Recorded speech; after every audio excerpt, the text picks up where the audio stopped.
Qu'est-ce qu'on appelle le rapport frontal des tâches?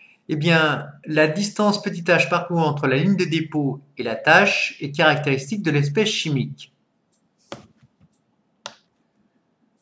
Le rapport entre la hauteur dont est montée la tâche et la hauteur grand H comprise entre la ligne de dépôt et le front de l'éluant est appelé le rapport frontal RF de la tâche. RF est donc égal à petit h sur grand H. Prenons l'exemple de cette chromatographie.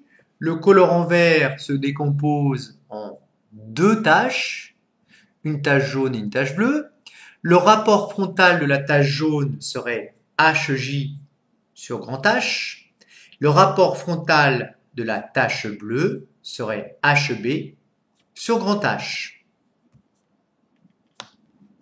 Par exemple, si on a mesuré HJ égale 2,5 cm et grand H 5 cm, on a le rapport frontal égale 0,50. Sans unité, car un rapport de mêmes unités est sans unité.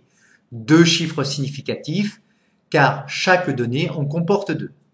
Pareil pour le rapport frontal du colorant H133, c'est égal au rapport entre HB et grand H. 4,0 cm sur 5,0 cm, ce qui nous fait un rapport frontal de 0,80. Alors pourquoi les espèces chimiques ne migrent-elles pas à la même hauteur? Eh bien, plus les espèces chimiques sont solubles dans le solvant, plus elles migrent haut et plus leur rapport frontal est élevé. C'est cette caractéristique qui va faire qu'on va pouvoir séparer les différents constituants d'un mélange au cours de la migration.